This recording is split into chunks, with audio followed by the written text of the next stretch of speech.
weight set point is honestly ridiculous in my opinion. And the way that it is explained is so irresponsible. Hi, I'm Dr. Imam. I'm board certified in weight loss and allergy medicine, and I'm going to try to explain the fat set point in a little bit more detail. In the video I stitched, she's talking about how the fat set point kind of comes across irresponsibly because it tells people they have like no control over themselves, and if they lose weight, no matter what they do, they're going to regain the weight back. And the idea that you will lose weight and you will inevitably have to gain it back is contrary to a lot of people's experiences in fitness.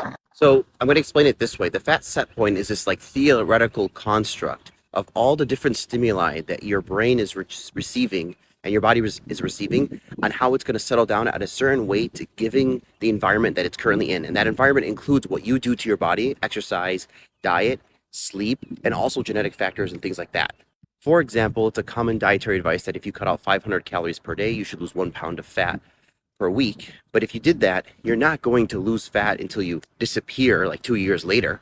Essentially, at that 500 calorie deficit, you eventually will settle down at a new set point because your metabolism, your energy expenditure, your cravings, your hunger will all reach this new equilibrium at that new calorie rate that puts you at a new weight. If you let go of that behavior and you start re-eating the 500 calorie deficit that you were in, that new equilibrium will adjust higher back to the original weight that you were at.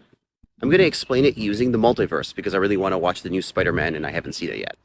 Let's say there's 15 Dr. Imams in 15 different universes. Each of them is genetically identical. So the only thing that would make one of their weight different than the other is the environmental inputs. So let's say Dr. Imam number 1 eats only a vegan diet and runs 2 miles a day, sleeps 8 hours a day, and takes no medications.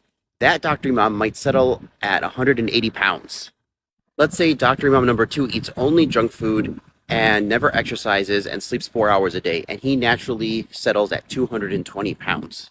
If Dr. Imam number 2 does exactly the same stuff as Dr. Imam number 1, he will drop from 220 to 190 eventually.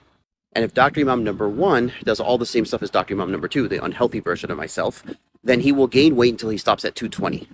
Essentially, there is no bad behavior that you can do consistently that will make you gain weight indefinitely. Eventually, it's going to reach a new equilibrium. That equilibrium could be unhealthy. And there is no amount of weight loss techniques you can do that's going to make you lose weight indefinitely. But here's the caveat. That fat set point equilibrium is not just your diet and your exercise. A lot of those things are out of your control. It includes your genetics, it includes your sleep, it includes if you're taking any medication, it includes your health problems, it includes your stress, it includes your meal frequency, the timing of your meals, it includes what you eat, it includes your activity, the type of activity that you do. Are you a long distance runner versus high intensity interval training? So there's one group of people who decide that, okay, I need to lose weight for the holidays. So they go and cut 500 calories, they lose 20 pounds, and then they're done with their diet. If you're done with your diet, that means you're done being that version of yourself. And if you go back to how you ate before, you will eventually go back to the other version of yourself. That's your fat set point. You can't lose weight doing one intervention, stop that intervention, and then expect that you will maintain that new identity. There are going to be exceptions, but most people can only control their environmental factors really to lose about 10 to 15% of their body weight. Okay, I hope that explains the fat set point. Follow me for more.